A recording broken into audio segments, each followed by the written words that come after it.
Alléluia. Nous continuons dans notre étude sur les ordonnances lévitiques. Il ne faudrait pas être perturbé sur notre déroulé, mais il faudrait comprendre exactement là où nous sommes en train d'aller et ce que nous faisons. On pourrait simplement énumérer et citer, peut-être expliciter aussi les ordonnances en les référençant de manière numérique pour arriver à notre fameux 611 si nous y parviendrons. Mais le plus intéressant et le plus important est de comprendre surtout les détails, les points essentiels qui se trouvent dans l'ancienne alliance et qui sont, n'est-ce pas, très très importants dans la nouvelle alliance. Parce que, eh bien, déjà, dans la nouvelle alliance, on peut voir à travers ces détails combien hauts sont importants, n'est-ce pas, tout ce dont nous voyons de précieux dans la nouvelle alliance. Donc, il ne faudrait pas vous fatiguer, mais au contraire, trouver vraiment apprécier à sa juste valeur la richesse de cette parole. Parce que pour ma part, c'est le cas. Donc, on va s'intéresser pour cette fois-ci au sacrifice de culpabilité et au sacrifice de communion. J'espère que on ne va pas s'intéresser à d'autres sacrifices. Déjà, le sacrifice de communion, le sacrifice de culpabilité, le sacrifice d'expiation dont nous avons parlé la dernière fois sont déjà assez importants. Peut-être, bon, en guise de cadeau, en guise de cadeau, on peut aussi voir le sacrifice ou alors disons l'offrande, n'est-ce pas, de gâteau. Mais déjà pour ce qui concerne ce dont nous allons parler pour cette partie, eh bien dans Lévitique 7 à partir du verset 1, il est dit: voici la loi du sacrifice de culpabilité. C'est une chose très sainte, donc très importante. C'est à l'endroit où l'on égorge l'holocauste que sera égorgée la victime pour le sacrifice de culpabilité. Alors, nous avons parlé du sacrifice d'holocauste la dernière fois. Nous avons vu combien cela parlait de Jésus et de son sacrifice. Parce que le sacrifice d'expiation est le sacrifice que, n'est-ce pas, par lequel Jésus nous montre le chemin du salut. Alors, c'est au même endroit, c'est-à-dire que c'est, n'est-ce pas, calqué sur le même type. C'est-à-dire que quoi? C'est-à-dire que on va et on doit, pour nous aujourd'hui dans la Nouvelle Alliance, avoir pour référence le sacrifice de Christ. C'est à ce sacrifice que nous devons, n'est-ce pas, nous identifier. Ça parle d'une identification au sacrifice de Christ. Donc, notre vie aujourd'hui doit s'identifier au sacrifice de Christ. Tout comme notre prédication doit s'identifier au sacrifice de Christ. Tout dans la Nouvelle Alliance est calqué et repose sur le sacrifice de Christ. Donc, il dit c'est au même endroit où l'on égorge l'holocauste, que sera égorgée la victime pour le sacrifice de culpabilité. Au même endroit. C'est pourquoi nous ne pouvons pas être plus grands que le Maître, parce que nous suivons le chemin sur lequel le Maître nous a enjoints. Alors, on versera son sang sur tout le pourtour de l'autel, on offrira toute sa graisse, la queue, la graisse qui couvre les entrailles, les deux rognons, la graisse qui les entoure, celle qui couvre les flancs et le grand lobe du foie qu'on détachera près des rognons. Donc, le sang qui nous parle de notre vie donnée au Seigneur. Et maintenant, la graisse qui nous parle de notre, de notre vie en tant qu'homme terrestre qui n'est-ce pas, porte encore hein, le corps adamique, parce que nous portons encore le corps adamique, bien que nous ne portons plus, n'est-ce pas, l'esprit adamique. Donc, nous portons le corps adamique, et c'est pourquoi la graisse qui est symbolisée ici, qui symbolise le corps ici, nous parle de cet état d'homme charnel, de vieil homme qui est en nous encore, et bien qui doit, n'est-ce pas, être offert. La queue, vous savez que la queue pour l'animal, c'est sa capacité par exemple à être en équilibre, etc. Donc, ça nous parle des capacités humaines que l'on peut avoir, hein, tout ce qu'on peut savoir faire hein, par nous-mêmes. Hein. Également, la graisse qui entoure les entrailles, donc ce qui est à l'intérieur de nous. Ça peut parler de la chair qui peut entourer hein, tout ce qu'on peut faire, tout ce qu'on peut dire, tout ce qui vient de nous à l'intérieur. Hein, tout ce qui nous pousse à agir. Hein. Également, les deux rognons, la graisse qui les entoure, celle qui couvre les flancs et le grand lobe du foie qu'on détachera près des rognons. Donc, on ne va pas peut-être détailler tout cela de manière très précise, mais il faut dire que ça parle de l'état de l'homme adamique qui est en nous et qui doit être renouvelé. Il faut se rappeler que l'apôtre Paul dit et parle de ce renouvellement qui doit venir et intervenir dans notre vie. Hein, parce que sinon, hein, le vieil homme a ces vieilles recettes qu'il va toujours vouloir nous donner et on va se retrouver en train de vivre à nouveau sa vie. Donc tout cela devait être sacrifié, brûlé. Hein. Au verset 5, il est dit, le prêtre brûlera cela sur l'autel en sacrifice passé par le feu devant l'Éternel. C'est un sacrifice de culpabilité. Ici, le sacrifice de culpabilité est le sacrifice qui, dans l'Ancienne Alliance, permettait de pouvoir être pur malgré le sacrifice d'expiation fait une seule fois par an, qui, n'est-ce pas, ne pouvait pas suffire parce que pendant l'année, je vous l'ai dit, il y avait des fautes qui intervenaient.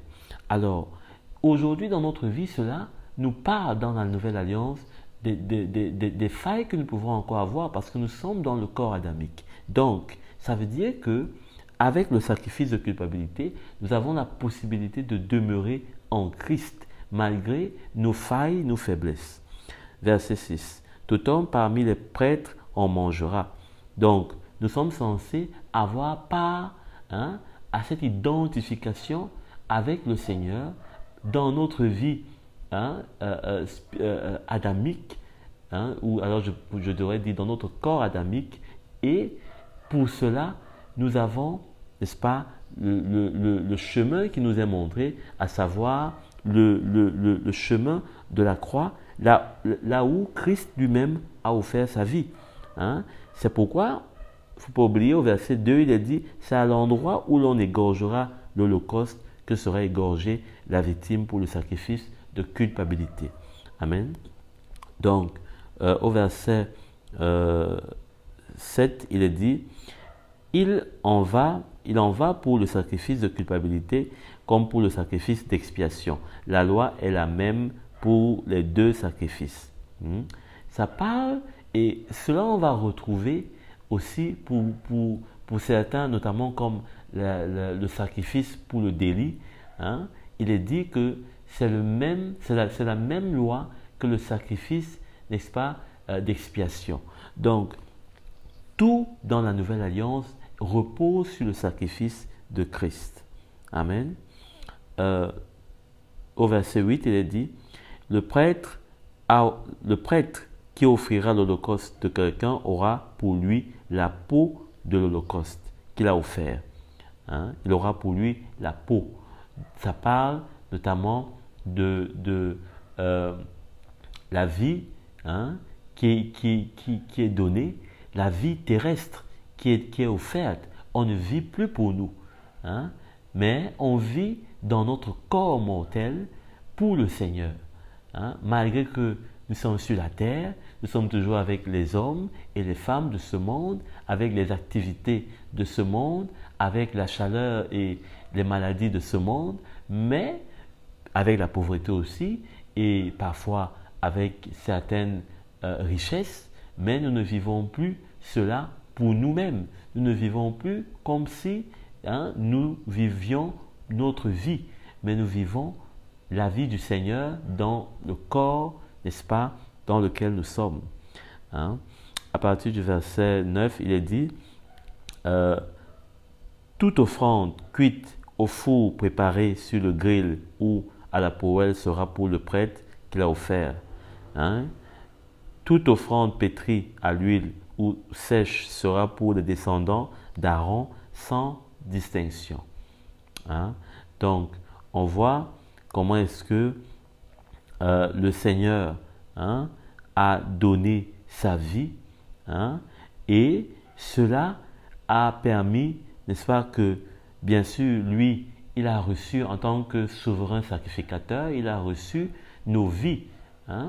Il est, n'est-ce pas, le référent de notre garantie auprès, n'est-ce pas, de son Père. Il est celui-là qui est, n'est-ce pas, disons, notre représentant. On lui a donné nos vies.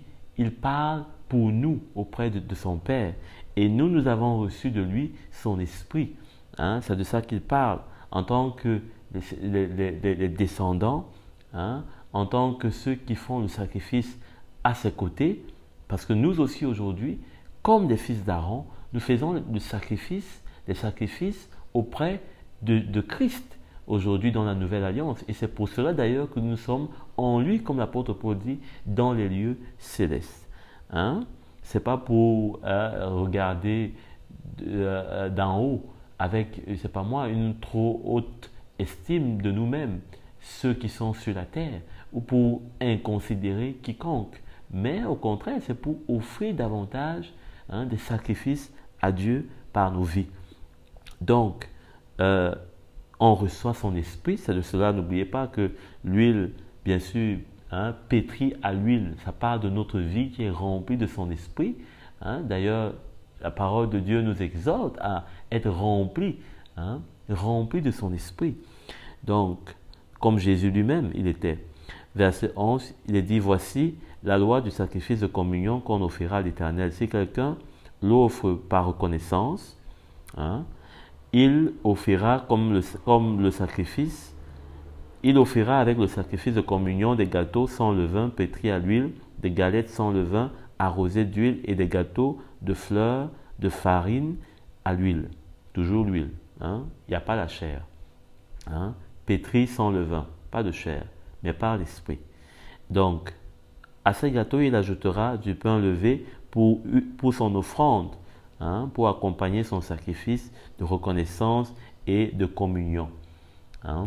Ça parle, n'est-ce pas, notamment de ce que on peut, dans le sacrifice aujourd'hui que nous faisons au Seigneur par l'Esprit, nous pouvons encore avoir peut-être la chair qui s'introduit de temps à autre, c'est-à-dire que peut-être par nos paroles, peut-être nous disons des choses que nous ne devons pas dire, peut-être que nous avons des pensées qui sont un peu éloignées de celles de Dieu, peut-être dans nos prières, mais ce qui est sûr, malgré que nous sommes encore faillibles, malgré que nous sommes encore dans le corps adamique, nous sommes acceptés du Seigneur. Nous sommes acceptés du Seigneur parce que cette offrande qui était mêlée, il dit, il ajoutera du pain levé pour son offrande, pour accompagner son sacrifice.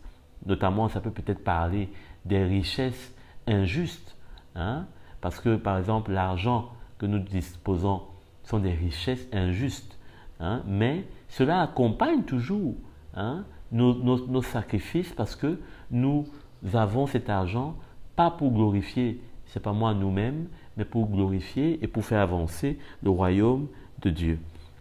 Donc, il est dit, au verset, par exemple, 14, on présentera à titre de prélèvement pour l'Éternel une portion de chaque offrande. Elle sera pour le prêtre qui a versé le sang de la victime du sacrifice de communion. Hein? La viande du sacrifice de reconnaissance, hein, et de communion sera mangée le jour où il est offert. Donc, il fallait que le jour où l'offrande, le sacrifice est offert, qu'il soit mangé. Hein? Donc, ça parle d'une communion et le sacrifice, donc, on dit, on n'en laissera rien jusqu'au matin. Hein?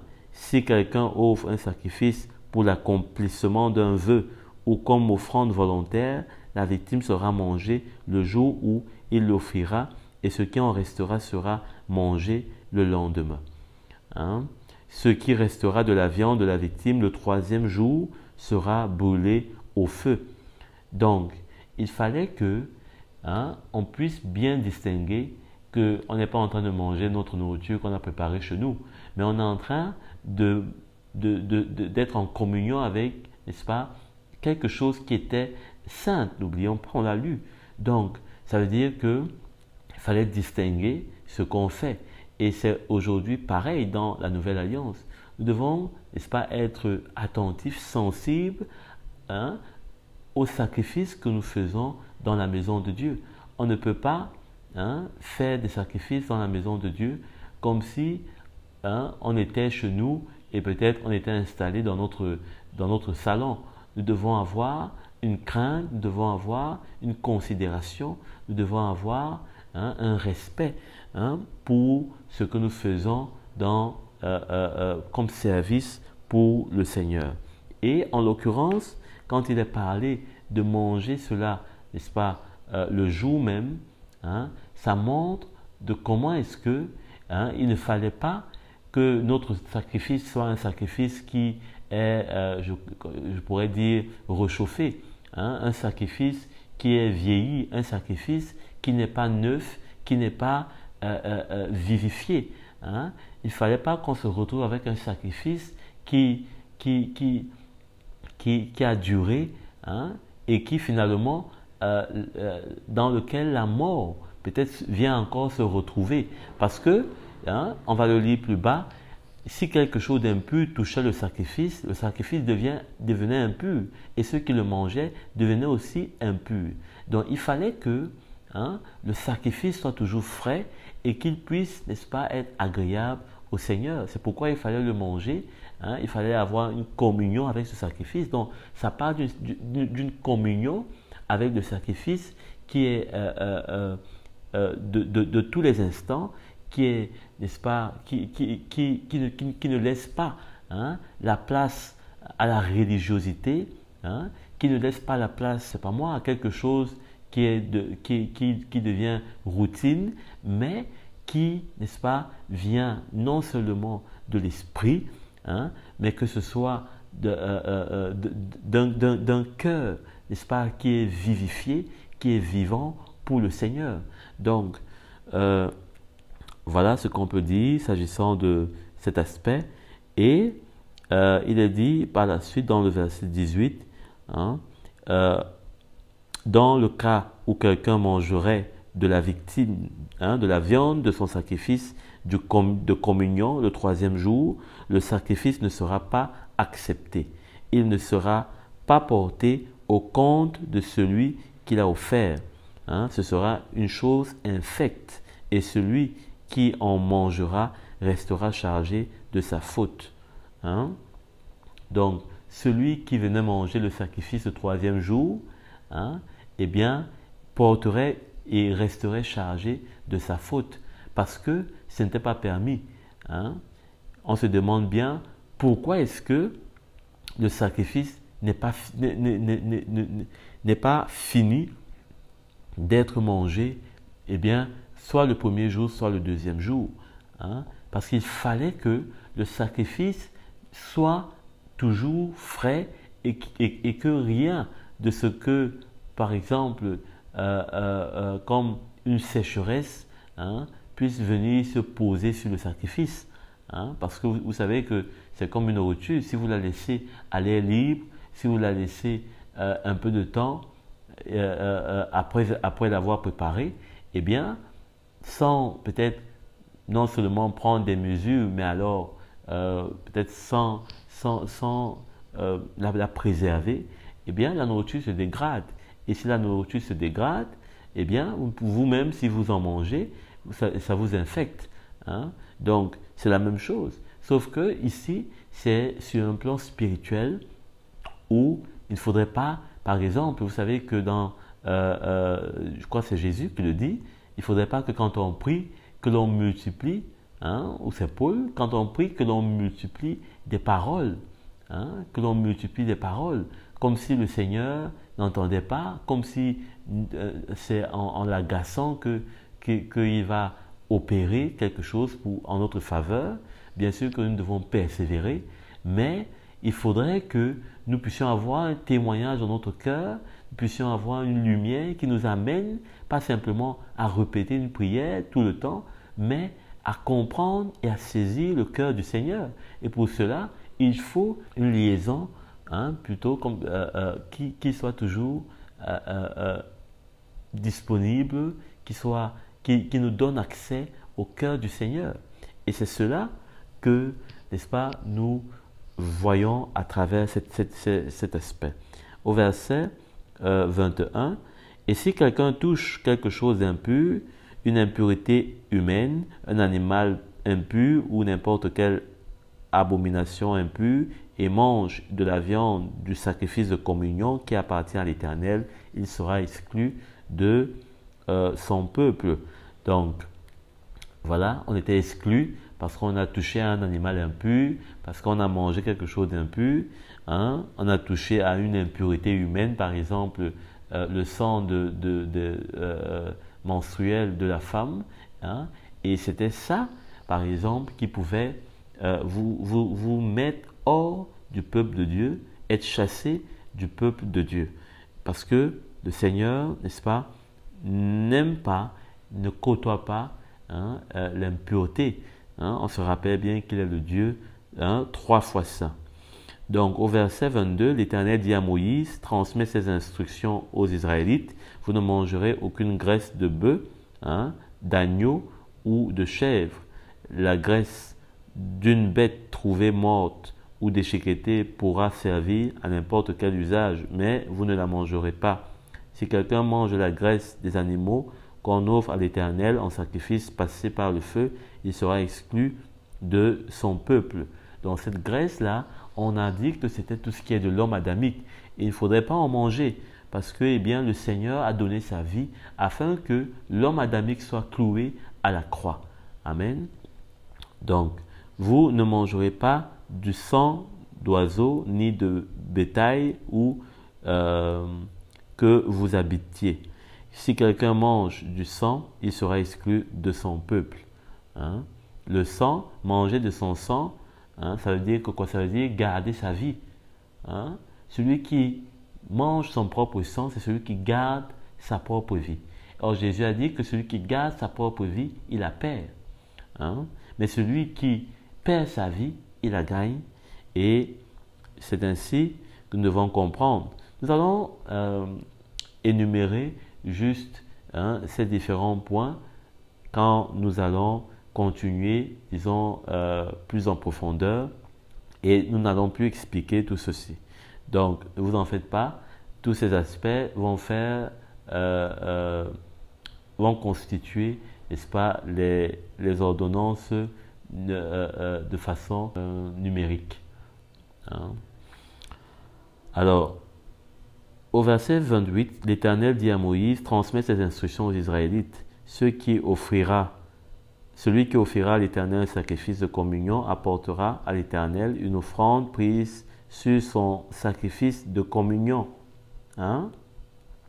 Celui qui offrira à l'Éternel un sacrifice de communion apportera à l'Éternel une offrande prise sur son sacrifice de communion. Il apportera de ses propres mains ce qui doit être passé par le feu pour l'Éternel. Hein? La graisse qui est sur la poitrine, hein? Hein?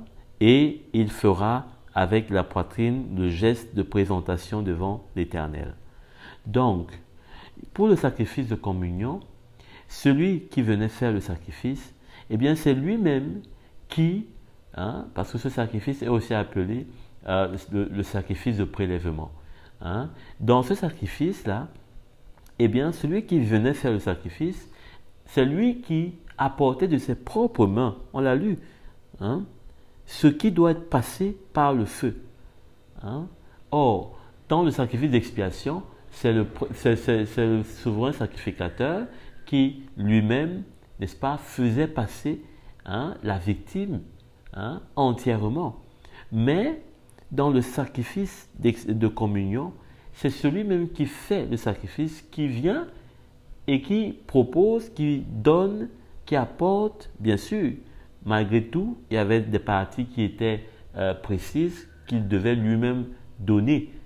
Il devait savoir qu'il doit donner, par exemple, la poitrine. Donc, c'est lui qui prend de ses propres mains. Et ça montre comment, véritablement, ce n'est pas le Seigneur qui prend notre vie, mais c'est nous qui lui donnons notre vie. Tout comme Jésus lui-même a dit, c'est lui qui donne sa vie, on ne la prend pas. Donc, c'est la même chose. Et ici, il est dit qu'il apportera de ses propres mains ce qui doit être passé par le feu. Donc, ce qui doit être sacrifié, ce qui doit être mis sur l'autel, c'est nous-mêmes. C'est nous-mêmes qui acceptons volontairement, éclairés par le Seigneur, de pouvoir donner, de donner nos vies et de laisser le Seigneur eh bien, amener une œuvre dans tel aspect, dans tel autre, dans lequel nous savons peut-être que nous sommes encore peut-être captifs, que nous ne sommes pas libres, que nous ne sommes pas, que nous avons besoin d'une délivrance, que nous avons besoin de devenir de plus en plus libres, peut-être c'est pas moi, ça peut être l'impudicité, etc. Donc, c'est nous-mêmes qui permettons au Seigneur de faire une œuvre dans notre vie. Donc, au verset 31, il est dit, le prêtre brûlera la graisse sur l'autel et la poitrine sera pour Aaron et pour ses descendants. La poitrine sera pour Aaron et pour ses descendants. Ça parle de ce qui est dans le cœur. Le cœur dans la poitrine. Donc, je pense bien que ça parle de cela. Et c'est par élévation. Ce sera donc le geste de présentation devant l'Éternel. On l'a lu dans le verset 30. C'est comme ça, il fera avec la poitrine le geste de présentation devant l'Éternel. Donc, je pense que ça parle de donner de tout son cœur, vraiment, notre vie, de ne pas être triste, de ne pas... Mais c'est pas moi, on ne peut pas donner sa vie soi-même et on est triste. Non, au contraire, on la donne parce qu'on sait qu'on la moissonnera, n'est-ce pas, dans une vie impérissable. Donc, au verset 32, vous donnerez au prêtre la cuisse droite à titre de prélèvement sur vos sacrifices de communion. La cuisse droite. Donc, on sait que la cuisse, bon, c'est la partie la plus, je pourrais dire, charnue. Donc, peut-être sûrement, ça parle de tout ce qu'on peut avoir comme peut-être des choses terrestres, voilà, que, n'est-ce pas, vous savez, il est dit dans la Nouvelle Alliance que au temps des premiers apôtres, les disciples, eh bien, donnaient de leurs biens, ils apportaient au pied des apôtres. Donc, ça peut parler de cela, ça peut faire référence à cela. Alors, donc, à partir du verset 33, il est dit, le descendant d'Aaron qui offrira le sang et la graisse du sacrifice de communion aura comme part la cuisse droite. En effet, verset 34, donc, je prends sur les sacrifices de communion offerts par les Israélites la poitrine avec laquelle on fait le geste de présentation et la cuisse prélevée et je les donne au prêtre Aaron et à ses descendants par une prescription perpétuelle que respecteront les Israélites. Donc, non seulement on est appelé à donner nos cœurs au Seigneur, mais nous sommes aussi appelés à donner à ceux qui sont, aujourd'hui, on pourrait dire ses serviteurs, pas ses descendants. Bon, ses descendants dans une certaine mesure parce que eh bien, nous sommes de la race de Christ aujourd'hui. Hein? Et lui qui est le premier de cette race, eh bien, nous sommes les descendants. Un peu comme nous avons été les descendants d'Adam. Donc, aujourd'hui, nous pouvons aussi dire que nous sommes les descendants de Christ parce que nous sommes, n'est-ce pas, peut-être c'est pour cela d'ailleurs qu'on parle de chrétiens. Et donc, étant dans sa lignée, hein, étant ses serviteurs, bien sûr, nous devons apporter, n'est-ce pas, dans sa maison pour servir, pour donner à ceux qui sont ses serviteurs, hein, à ceux qu'il a mis à part, pour nous, pour lui, mais aussi, bien sûr, entre nous, hein, parce que il y a des besoins. Donc, alors, parce que je ne crois pas que les Lévites, ils recevaient ces cuisses droites pour décorer les murs. Non, c'est pour manger. Hein. C'était le sacrifice de communion. Tout le monde devrait avoir part à cela. Il y avait un échange, un partage. Hein. Donc,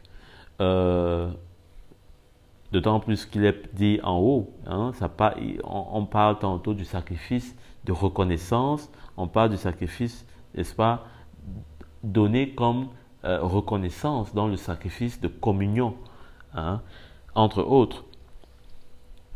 Parce que dans le sacrifice de communion, je l'ai dit dès le départ, était une grande branche qui comprenait par exemple le sacrifice de reconnaissance, le sacrifice pour les vœux, etc. Donc, voilà ce qu'on pouvait dire à ce sujet. Hein, et il faut dire au verset 36 que ce que l'Éternel ordonne aux Israélites, je leur donne dès le jour de leur onction. Hein, donc, dès le jour de leur onction, hein, ce que le Seigneur demandait aux Israélites de faire, hein, à l'endroit des Lévites, eh bien, il fallait que cela soit fait dès que ceux-ci seraient, n'est-ce pas, consacrés par onction. Donc, ce sera une prescription perpétuelle pour eux au fil des générations.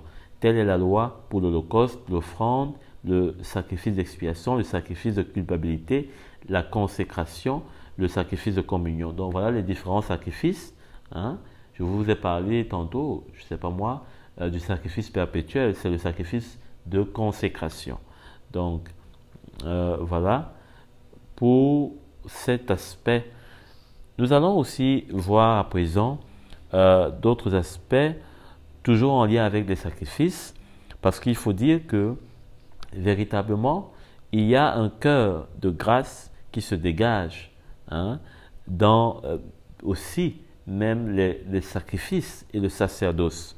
On va voir que, notamment, pour ceux qui venaient offrir les sacrifices, le Seigneur tenait compte de leurs moyens, hein, j'ai mentionné cela auparavant, et aussi du cas, n'est-ce pas, de chacun. Hein. Ce n'était pas comme si celui qui avait beaucoup devait donner comme celui qui n'avait pas beaucoup. Hein. Le Seigneur, eh bien, avait permis que chacun soit non pas sous un joug, entre guillemets. Hein. Pourtant, nous savons que la loi était un joug. Hein. Mais le cœur de la loi n'était pas qu'il soit sous le joug. Alors, nous allons voir pour cela Lévitique, toujours au chapitre 5, le verset 5. Celui donc qui se rendra coupable de l'une de ces choses confessera son péché. Puis il offrira à l'Éternel en réparation pour le péché qu'il a commis une femelle de petit bétail, une brebis ou une chèvre comme une victime expiatoire. Hein? Donc ici, pour le sacrifice notamment des péchés, hein, notamment pour ce qui concernait les péchés commis pendant l'année, hein, on pouvait offrir en l'occurrence une femelle de petit bétail. Donc je fais cette emphase ici parce que on a vu une différence notable avec ce qui était prescrit pour le sacrifice d'expiation, où il était question, hein, d'une prescription formelle sur un mâle. Donc, C'est bien clair. Ici, la possibilité est ouverte même pour une femelle, normale, parce que celui qui devait faire le sacrifice de culpabilité, en l'occurrence, par exemple, on ne pouvait pas lui imposer quelque chose parce que le plus important était que son péché soit ôté. Donc, même une brebis femelle pouvait faire l'affaire. Donc, il est dit à partir du verset 7, « S'il n'a pas de quoi se procurer une brebis, voilà, ce qui nous montre déjà un cœur de grâce, un cœur de miséricorde, s'il n'a pas de quoi. » Donc, ce n'est pas comme si c'était formel, obligatoire, absolument tranché, coupé, mais ici, une possibilité, une voie est ouverte. Et c'est la voie de la grâce que Jésus est venu avec. Jean dit que Jésus est venu avec la grâce et la vérité. Il n'est pas seulement venu avec la vérité, mais avec la grâce, afin qu'on puisse marcher dans la vérité, dans un chemin ouvert pour qu'il y ait la grâce. S'il n'a pas de quoi se procurer une brebis ou une chèvre, il offrira à l'Éternel en réparation pour son péché 2 tourterelles ou 2 jeunes pigeons, l'un comme victime expiatoire, l'autre comme holocauste. Il les apportera au prêtre qui sacrifiera d'abord celui qui doit servir de victime expiatoire. Le prêtre lui ouvrira la tête avec l'ongle près de sa nuque, sans la séparer. Il fera sur un côté de l'autel l'aspersion du sang de la victime expiatoire et l'on versera le sang au pied de l'autel. C'est un sacrifice d'expiation. Donc, il fera de l'oiseau un holocauste d'après les règles établies. C'est ainsi que le prêtre fera pour cet homme l'expiation du péché qu'il a commis et le pardon lui sera accordé. Amen. Donc, s'il n'a pas de quoi se procurer 2 tourterelles, encore une fois, donc même s'il n'a pas cela, ou 2 jeunes pigeons, il apportera en offrande pour son péché 2 litres de fleurs de farine comme offrande d'expiation. Il ne mettra pas d'huile dessus et il n'y ajoutera pas d'encens, car c'est une offrande d'expiation. Une offrande d'expiation, il ne fallait pas qu'il y ait l'encens parce que aucune bonne odeur ne pouvait en ressortir, puisque c'était le péché qui devait être expié. Ce n'est pas comme l'offrande, notamment des gâteaux, ou alors ce n'est pas comme si c'était, par exemple, l'offrande de reconnaissance. Donc, il ne fallait pas qu'on mette de l'encens, parce que le péché devait brûler. Il n'y avait pas de bonne odeur qui pouvait se dégager de cela. Alors, ce qui est différent avec nous dans la Nouvelle Alliance, parce que nous, dans la Nouvelle Alliance, quand on se repent de notre péché, le Seigneur y retrouve un bon parfum. Le Seigneur trouve un bon parfum dans notre repentance. Donc, voilà encore une différence. Alors, au verset 13, il est dit, c'est ainsi que le prêtre fera pour cet homme l'expiation du péché qu'il a commis envers une de ces choses, et le pardon lui sera accordé. Ce qui restera de l'offrande sera pour le prêtre, comme dans le cas de l'offrande en don. Donc, on découvre encore une autre offrande, c'est l'offrande en don. Voilà. Quand on va dans le verset 11, on se rend compte que, eh bien, le Seigneur, c'était comme si il mettait une grâce sur grâce. Parce que il est dit, s'il n'a pas de quoi se procurer, une fois encore, 2 tourterelles, comme c'était déjà mentionné en haut. Donc c'est une grâce sur grâce. Et c'est ça la Nouvelle Alliance. C'est une grâce sur grâce. C'est pourquoi on dit tout est grâce dans la Nouvelle Alliance. Tout est grâce, mais il ne faut pas oublier que tout est grâce parce que Jésus a payé. Ce n'est pas gratuit. Tout est grâce, mais pas gratuit parce que Jésus a payé. Si c'est gratuit pour nous, c'est parce que Jésus a payé. Mais ce n'est pas gratuit comme si rien n'avait été payé. Hein? C'est Jésus qui a payé. Donc, nous devons bien comprendre cela. Et l'importance de cette grâce, c'est afin que personne ne puisse demeurer sous son péché. Parce que chacun pouvait trouver un argument pour dire, moi, si je n'ai pas fait l'expiation de mon péché, c'est parce que je n'avais pas deux tourterelles, je n'avais pas ceci, deux pigeons. Non. Au contraire, hein, il y avait la possibilité d'apporter 2 litres de farine. Hein. Il y avait d'autres possibilités donc.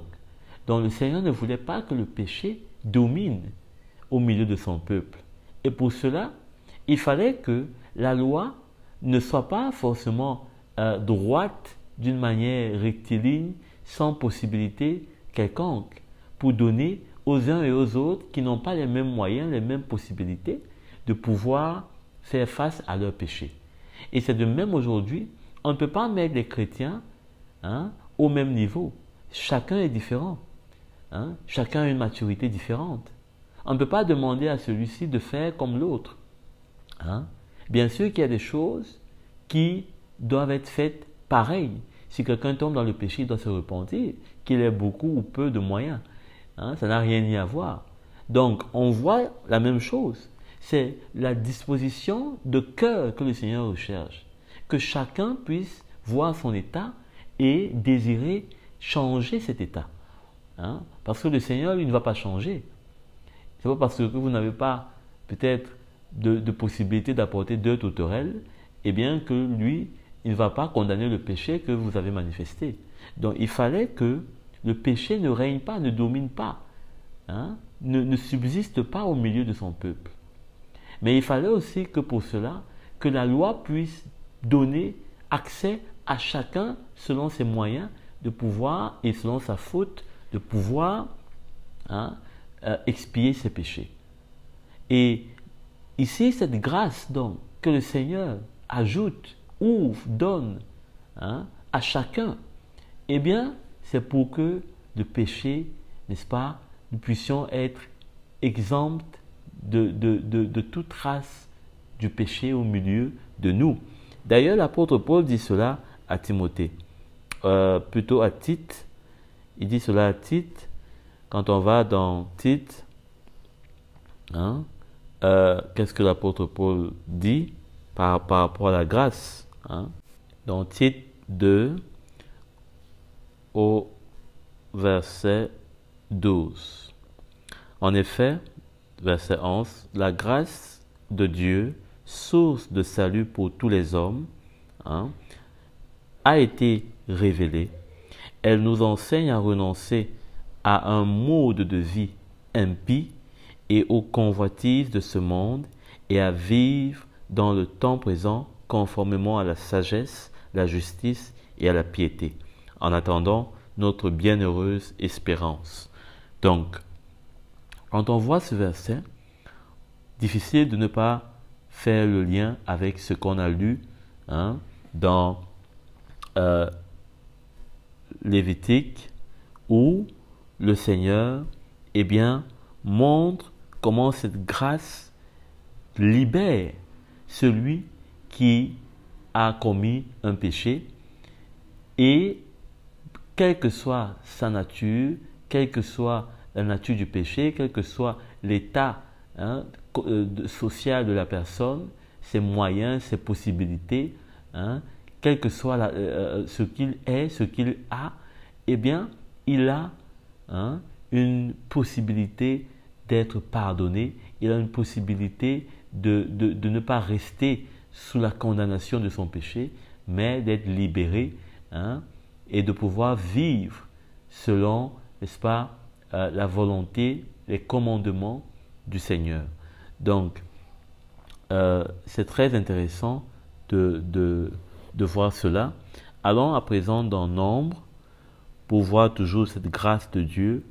Dans Nombre, au chapitre 15, à partir du verset 3. On va voir comment est-ce que le Seigneur manifeste son cœur selon chacun, selon chacun. Et avant d'ailleurs, nombre, allons dans Malachie au chapitre 1, verset 6. Malachie 1, le verset 6 est écrit: un fils honore son père et un serviteur son maître. Si je suis père, où est l'honneur qui me revient? Si je suis maître, où est la crainte qui m'est due? Dit l'Éternel, le maître de l'univers, à vous, à vous les prêtres qui méprisez mon nom et qui dites en quoi nous t'avons méprisé. Vous offrez sur mon autel des aliments impurs et vous dites en quoi t'avons-nous souillé? C'est en disant la table de l'Éternel est dérisoire. Quand vous offrez une bête boiteuse ou malade, n'est-ce pas mal? Offre-la donc à ton gouverneur. Te recevra-t-il bien? Te fera-t-il bon accueil? Dit l'Éternel, le maître de l'univers. Et maintenant, priez Dieu pour qu'il ait pitié de vous, qu'il ait pitié de nous. C'est de vous que cela vient. Vous recevra-t-il favorablement, dit l'Éternel, le maître de l'univers, le maître de l'univers, lequel de vous fermera les portes pour que vous n'allumiez plus inutilement le feu sur mon autel. Je ne prends aucun plaisir en vous, dit l'Éternel, le maître de l'univers, et je n'accepte pas les offrandes de votre main. Amen. Donc, quand on voit, on comprend comment le Seigneur, demande un culte qui lui est dû, un culte qui doit être véritablement exempt de tout péché, de toute souillure. Et donc pour cela, il faut un cœur qui déjà le craint, comme nous craignons les hommes qui sont au-devant de nous, les hommes qui sont élevés au milieu de nous, dans nos nations, etc. C'est très flagrant ce que le Seigneur dit. Parce qu'ici, il reproche à ses prêtres, à ceux qui faisaient le sacerdoce, qui ne respectaient plus ses commandements. Ils offraient des bêtes malades, boiteuses. Or, nous avons vu que cela n'était pas acceptable. Donc, quand on voit cette façon de faire, or, devant ceux qui sont élevés dans nos nations, etc., ce qu'on leur apporte, c'est ce qu'il y a de plus meilleur. Et parce qu'on sait qu'en faisant cela, ils vont nous recevoir favorablement. Mais si le maître de l'univers, comme lui-même, il le répète, le maître de l'univers, on lui apporte ce qui n'est pas agréable, on doit être comme David, on doit préférer prendre la cendre, on doit préférer déchirer nos vêtements, déchirer nos cœurs, parce que véritablement, on ne mérite pas, nous, d'être dans de belles villas, pendant que le Seigneur a sa présence sous des tentes. Et c'est ça qui a amené David à vouloir construire un temple au Seigneur pour que véritablement l'honneur qui lui est dû soit reflété par le lieu de sa présence. Et pour faire un parallèle avec ce que nous parlions pour le péché et la grâce que le Seigneur nous donne, c'est pour que nous puissions avoir des cœurs qui sont dégagés, des cœurs qui sont ouverts, des cœurs qui sont élargis, comme l'apôtre Paul dit, afin qu'on puisse véritablement adorer le Seigneur, le louer, le craindre, le servir de tout notre cœur. Parce que si tout notre cœur, si quelque chose manque à notre cœur, si quelque chose est présent dans notre cœur et qui n'est pas purifié par le Seigneur, que ce soit le péché, que ce soit les convoitises, comme on a lu dans Tite, on va apporter des choses au Seigneur qui ne seront pas dignes. Hein. On va apporter des choses au Seigneur qui n'auront pas de valeur. Hein. Même si ça brille comme du plaquet, mais ça n'aura pas une valeur précieuse, plus profonde. Et donc, on a besoin, n'est-ce pas, de faire attention à notre cœur. Hein. N'oublions pas que le cœur est véritablement au centre de la nouvelle alliance avec la croix. Hein. Dans Nombre, nous allons voir aussi comment le Seigneur parle. Hein. Dans Nombre au chapitre 3, à partir du chapitre 3, du verset 3, pardon, Nombre 15, à partir du verset 3, il est dit: et que vous offrez à l'Éternel un sacrifice passé par le feu. Vous voyez, un sacrifice passé par le feu. Soit un holocauste, soit un sacrifice en accomplissement d'un vœu ou une offrande volontaire. Quand on parle d'offrande volontaire, ça existait déjà dans l'ancienne alliance. Ce n'est pas une nouveauté de la nouvelle alliance. Et c'est celle-là que l'on garde et que l'on retient parce qu'elle est en lien avec l'esprit même de la nouvelle alliance. Hein? C'est un cœur volontaire, c'est un cœur disposé. Hein? Ce n'est pas un cœur obligé. Hein? Donc, ou bien lors de vos fêtes. Nous allons voir d'ailleurs dans la suite les fêtes dont il est question. Pour produire avec votre gros ou votre petit bétail une odeur agréable à l'Éternel.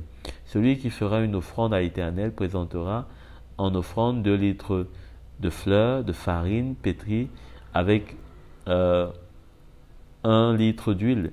Il fera une offrande d'1 litre de vin avec l'holocauste et le sacrifice pour chaque gâteau. Hein? Donc, ici, c'est notamment pour ce qui concerne l'offrande des gâteaux. Hein? Et c'était véritablement un moyen pour nous parler déjà de nos vies qui reçoivent non seulement la présence du Seigneur à travers son esprit, mais qui, n'est-ce pas, sont dirigées, pas simplement on reçoit son esprit, mais dirigées par son esprit. Quand vous lisez dans cette ordonnance, il est dit que au verset 13, c'est ainsi que tout Israélite agira lorsqu'il offrira un sacrifice passé par le feu dont l'odeur est agréable à l'Éternel. Sacrifice passé par le feu dont l'odeur est agréable à l'Éternel. Si un étranger est en séjour chez vous de façon temporaire ou depuis plusieurs générations, offre un sacrifice passé par le feu dont l'odeur est agréable à l'Éternel, il offrira de la même manière que vous. Donc, déjà ici, même l'étranger pouvait offrir de la même manière cette offrande. Il y aura une seule prescription pour toute l'assemblée, pour vous et pour l'étranger en séjour parmi vous. Ça parle de comment est-ce que le Seigneur a fait des Juifs et des non-Juifs un seul peuple, une seule assemblée. Une seule assemblée. Donc, je vous l'ai tantôt dit, l'étranger aujourd'hui, c'est plutôt les Juifs, ce n'est plus nous. À leur époque, c'est nous qui étions étrangers. Donc, au verset 15, il est dit, il y aura donc une seule prescription pour toute l'assemblée, pour vous et pour l'étranger. Ce sera une prescription perpétuelle au fil des générations. Devant l'Éternel, l'étranger sera traité comme vous. Il y aura une seule loi, une seule règle pour vous et pour l'étranger en séjour parmi vous. Ça me rappelle d'ailleurs pourquoi, je ne sais pas si c'est de là que l'apôtre Paul, quand il dit qu'il y a aux Éphésiens, oui, il dit qu'il y a un seul évangile. Il n'y a pas un évangile où la loi doit être là, où on doit répéter les sacrifices de l'ancienne alliance, où on doit faire les mêmes prescriptions, obéir aux prescriptions, aux lois de l'ancienne alliance. Non. Donc il y a un seul évangile. Hein. Il y a un seul esprit. Hein. Donc, c'est très intéressant dans Éphésiens 4. Hein. L'apôtre Paul parle de cela. Hein.